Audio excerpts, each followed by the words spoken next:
Assalamualaikum warahmatullahi wabarakatuh. Kembali lagi dengan saya Leni Agustin.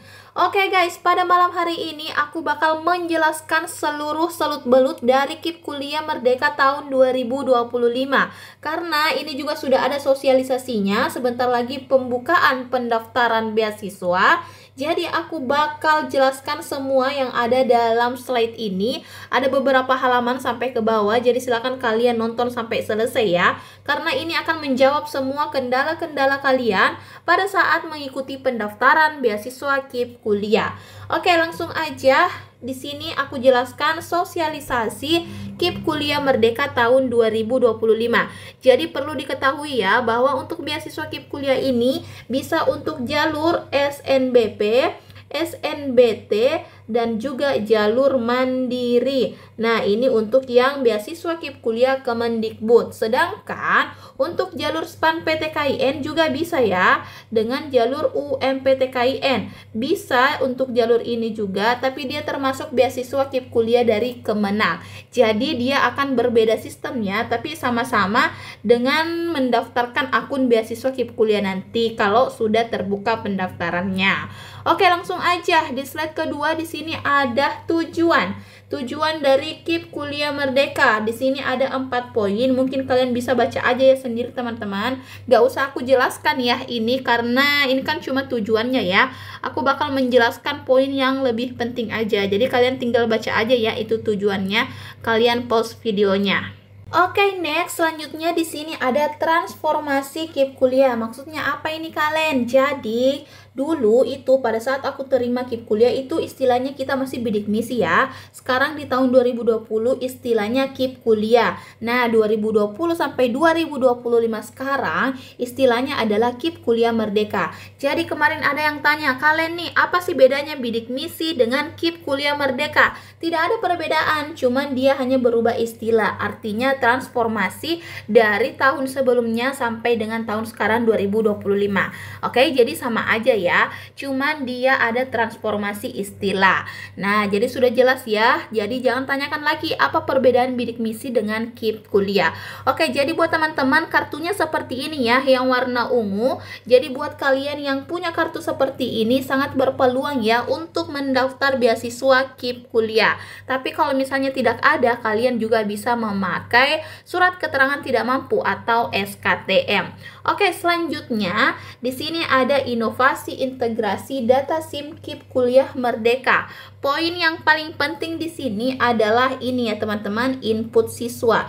Jadi ini adalah data yang harus kalian input ketika kalian mau daftar beasiswa KIP Kuliah. Yang pertama ada NIK, yang kedua ada NISN, yang ketiga ada NPSN, dan yang keempat ada alamat email. Untuk NIK dan NPSN ini sangat sensitif ya, karena ada beberapa peserta yang NISN dan NPSN-nya itu tidak aktif. Nah, maka dari itu sebelum pendaftaran beasiswa terbuka, silakan kalian cek terlebih dahulu NISN dan juga NPSN kalian apakah sudah aktif atau belum. Kalau misalnya belum, silakan kalian lapor ke operator sekolah kalian masing-masing. Oke, selanjutnya untuk alamat email, kalian juga harus memakai email yang aktif, yang terhubung di HP kalian ya sekarang, karena bakal ada informasi atau password dari data beasiswa KIP Kuliah yang masuk di email kalian. Maka dari itu masukkan yang aktif. Oke, selanjutnya ya, di sini ada slide lagi.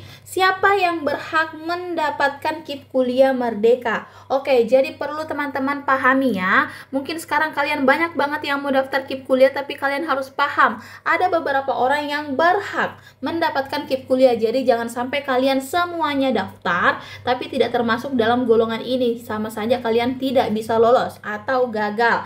Yang pertama, siswa-siswi lulusan sekolah menengah atas SMA atau SMK sederajat yang lulus pada tahun 2024 ini atau maksimal 2 tahun sebelumnya, yakni tahun 2023 dan tahun 2022. Kayaknya ini agak ada ini ya. Seharusnya di sini 2025, 2024 dan 2023. Oh, sesuai dengan poin yang kedua ya. Nah, yang ini yang benar. Jadi buat kalian, kemarin ada yang bertanya, Kalian nih, apakah yang dari SMK bisa daftar beasiswa KIP kuliah? Bisa. Dari SMA? Bisa. Asalkan kalian merupakan angkatan tahun 2025, 2024, dan tahun 2023. Oke, jelas ya, pertanyaannya sudah terjawab. Selanjutnya poin ketiga, lulus seleksi penerimaan maba atau mahasiswa baru melalui semua jalur masuk PT atau Politeknik dan diterima di PTN atau PTS pada prodi yang terakreditasi secara resmi dan tercatat pada sistem akreditasi nasional minimal C atau baik. Artinya apa nih kalian? Jadi buat kalian yang mau daftar beasiswa KIP kuliah, itu kalian harus merupakan mahasiswa baru atau maba. Jadi kalau misalnya kalian sudah semester 5 atau semester 6, itu kalian sudah tidak bisa mendaftar beasiswa KIP kuliah. Terus kemarin pertanyaan, apakah yang dari swasta bisa daftar Kak? Jawabannya bisa banget ya, ini ada PTS, perguruan tinggi swasta dan perguruan tinggi negeri yang sudah diterima dan akreditasi jurusannya itu minimal C atau baik. Jadi buat kalian yang mau daftar jalur apapun itu, silahkan pertimbangkan juga jurusannya ya. Apakah sudah akreditasi A, B, atau C? Minimal banget C. Oke, selanjutnya poin yang keempat, memiliki potensi akademik baik tetapi berasal dari keluarga dengan keterbatasan ekonomi dengan pertimbangan khusus yang didukung bukti dokumen sah. Artinya di sini kalian memiliki potensi akademik yang baik atau memiliki prestasi-prestasi tertentu dan berasal dari keluarga yang keterbatasan ekonomi dan harus didukung dengan bukti dokumen sah, misalnya SKTM atau surat keterangan tidak mampu. Oke, next lagi, karena ini banyak banget informasinya, aku bakal jelaskan semuanya. Di sini selanjutnya, siapa yang menjadi prioritas berdasarkan keterbatasan ekonomi. Jadi teman-teman, di sini ada beberapa poin, yaitu prioritas yang akan diprioritaskan untuk menerima atau lolos di beasiswa KIP kuliah. Yang pertama, penerima bantuan program Indonesia Pintar atau PIP dalam bentuk Kartu Indonesia Pintar atau KIP, pendidikan menengah SMA atau SMK yang terdata pada Dapodik dan Si Pintar. Maksudnya apa nih Kak Len? Oke, jadi buat teman-teman yang menerima PIP atau KIP, ini kalian termasuk prioritas pertama. Jadi sangat besar peluangnya untuk lolos di beasiswa KIP kuliah. Baik itu dari SMA atau SMK, kalian merupakan prioritas pertama. Jadi silahkan langsung daftar beasiswa KIP kuliah ini ya. Dan kalian bisa mencari penerima PIP, kalian bisa cari dulu apakah kalian sudah menerima atau tidak. Kalian bisa mengecek terlebih dahulu ya. Jadi silahkan langsung aja ke Puslapdik. Oke, selanjutnya untuk prioritas kedua, di sini ada mahasiswa dari keluarga yang masuk dalam DTKS. Nah, jadi buat kalian yang sudah terdaftar DTKS, itu juga diprioritaskan nomor 2 ya untuk lolos beasiswa KIP kuliah. Seperti mahasiswa dari keluarga peserta program Keluarga Harapan yang punya kartu PKH, kemudian dari keluarga pemegang kartu Keluarga Sejahtera yang punya kartu KKS. Nah, jadi buat kalian yang punya 2 kartu itu, baik PKH atau kartu KKS, kalian bisa banget berpeluang lolos mendapatkan beasiswa KIP kuliah. Di sini juga kalian harus terdaftar dari DTKS. Gimana cara mendaftar DTKS kalian nih? Udah aku bikin videonya ya, silahkan kalian scroll aja ke bawah. Di sana udah aku jelaskan cara mendaftar DTKS. Dan di sini juga kalian bisa mencari apakah kalian merupakan penerima manfaat atau tidak. Caranya kalian tinggal masukkan provinsi, kabupaten, kota, kecamatan, desa, dan nama kalian. Kemudian tulis huruf kodenya dan klik cari data. Oke, di sini sudah ada petunjuk pencarian, jadi bisa kalian pause aja ya. Kalau misalnya kalian butuh, langsung di pause aja terus cari nama kalian apakah ada di DTKS atau belum. Kalau misalnya belum, silahkan daftar dari sekarang. Kalau misalnya sudah, berarti aman ya. Kalian masuk prioritas kedua. Kemudian prioritas ketiga apa? Masuk dalam kelompok masyarakat miskin maksimal pada desil 3. pada data percepatan penghapusan kemiskinan ekstrim atau biasa disingkat PPKE yang ditetapkan oleh Kemenko PMK. Nah, jadi di sini ada yang merupakan layanan data P3KE, yaitu kalian bisa masuk prioritas ketiga ketika kalian masuk di desil 3 ya, maksimalnya desil 3 dalam PPKE. Nah, gimana caranya kalian nih? Kalian cari di sini aja. Oke, kalau misalnya kalian belum punya akun, bisa mendaftar. Ini ada pengguna baru, jadi silahkan kalian buka aja ya untuk layanan data P3KE. Kalau misalnya kalian terdaftar, berarti kalian masuk prioritas poin ketiga.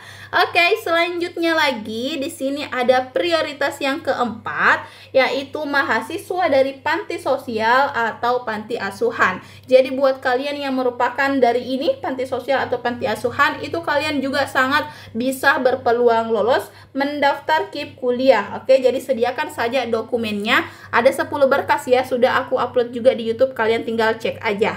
Oke, selanjutnya ini ada prioritas kelima. Kalau misalnya kalian tidak termasuk keempat prioritas yang di atas, kalian bisa masuk nih di prioritas yang kelima. Memenuhi persyaratan miskin atau rentan miskin sesuai dengan ketentuan. Yang pertama, bukti pendapatan kotor, gabungan orang tua atau wali maksimal 4 juta per bulan atau 750.000 per anggota keluarga. Jadi kalau misalnya pendapatan ayah kalian dengan ibu kalian dijumlahkan, itu maksimal banget dapat 4 juta. Nah, kalian sudah bisa masuk di poin kelima prioritas ini. Atau ketiga dibagi dengan jumlah anggota kalian maksimal banget 750.000. Oke, ini sudah maksimal ya. Kalau misalnya sudah 800 atau angka 1 juta yang dibagi dengan anggota keluarga, berarti itu udah nggak masuk ya. Kemudian yang kedua, bukti keluarga miskin dalam bentuk surat keterangan tidak mampu yang dikeluarkan dan dilegasi oleh pemerintah minimum tingkat desa atau kelurahan. Nah, ini yang aku bilang, walaupun kalian tidak dapat kartu KIP atau kartu kesejahteraan sosial, kalian bisa ganti dengan dokumen SKTM atau surat keterangan tidak mampu. Jadi kemarin ada yang tanya, kalian nih aku nggak punya kartu Indonesia Pintar, apakah bisa daftar beasiswa KIP kuliah? Boleh banget, pakai aja kartu, pakai aja surat keterangan tidak mampu. Kalian bisa urus di kantor lurah atau kantor desa. Oke, lanjut lagi ya. Nah, selanjutnya di sini ada program Indonesia Pintar Pendidikan Tinggi, panduan pendaftaran KIP Kuliah Merdeka. Nah, untuk yang bertanya jadwal nih, di sini sudah jelas banget ya, jadwal pendaftaran KIP Kuliah Merdeka. Kenapa ya ini 2024, 2025? Oh, mungkin karena ini dibuatnya di bulan Desember ya, tahun 2024. Biasanya dilakukan mulai bulan Februari. Oke, seperti yang sudah dibincang-bincang ya. Pembukaannya itu Februari sampai dengan Oktober. Tahun berjalan pembukaan pendaftaran mengikuti buka tutup jalur seleksi masuk perguruan tinggi. Nah, jadi pembukaan beasiswa, pendaftaran beasiswa ini bakal bersamaan dengan SNBP, SNBT, Mandiri, SPAN dengan UM sampai dengan bulan Oktober. Kenapa lama banget bulan Oktober? Karena biasanya menunggu dari jalur Mandiri ya. Jalur Mandiri itu lama banget kebuka, biasa bulan 7 atau bulan 8. Jadi bakal dibuka dari bulan Februari ya. Nah, selanjutnya kalau kalian mau mencari informasi-informasi melalui KIP kuliah, ini dia website resminya, silahkan kalian buka. Kalau pendaftarannya juga kalian bakal masuk melalui website itu. Kemudian di sini ada lagi ya integrasi data SIM KIP kuliah, sama dengan tadi kalian harus memasukkan 4 data ini yang paling penting. Nah, selanjutnya ini ada tahapan pendaftaran KIP kuliah, tapi ini baru tahap-tahapnya aja ya aku sebutkan. Nanti aku bakal bikin tutorial pendaftarannya langsung, cara mengisi data-datanya, makanya kalian subscribe aja channel YouTube aku Leni Agustin, supaya kalau misalnya ada informasi terbaru nih mengenai KIP kuliah, kalian langsung bisa mengetahuinya. Oke, di sini aku sebutin aja ya poin-poin dari tahapnya. Yang pertama itu kalian harus mendaftar. Nah, jadi kalian buka aja nih lamannya kipkuliah.kemdikbud.go.id. Kalian langsung mendaftar aja secara online ya, jadi bukan offline. Kemudian yang kedua, kalian masukkan NIK, NISN, dan juga NPSN. Pada saat pendaftaran nanti, jangan lupa alamat email yang aktif. Kemudian yang ketiga, kalian melakukan validasi sistem KIP kuliah selanjutnya akan melakukan validasi NIK, NISN, dan NPSN ke Dapodik Kemendikbudristek. Nah, ini yang dilakukan oleh panitia ya, bukan kalian yang validasi. Kemudian kode akses. Nah, jadi kode akses itu bakal dikirimkan ke email kalian yang sudah kalian daftarkan. Maka dari itu, selalu aku ingatkan, masukkan email yang aktif atau yang benar karena kode aksesnya itu bakal dikirimkan ke email kalian. Setelah kode aksesnya ada, selanjutnya yaitu finalisasi. Siswa melengkapi berkas pendaftaran KIP kuliah dan memilih jenis seleksi yang akan diikuti. Nah, di tahap finalisasi ini kalian masukkan 10 berkas. Berkasnya apa aja kalian nih? Sudah aku upload videonya dari kemarin-kemarin ya.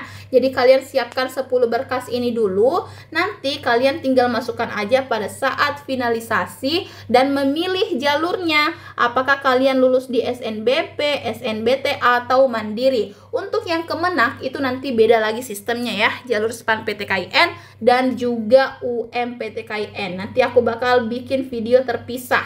Kemudian setelah itu seleksi PT, seleksi perguruan tinggi ya. Siswa menyeleksi proses pendaftaran di portal atau sistem informasi sesuai jalur yang dipilih. Jadi nanti di sini terjadi proses apakah kalian lulus atau tidak lulus. Biasanya ada namanya tahap wawancara atau rumah kalian yang disurvei.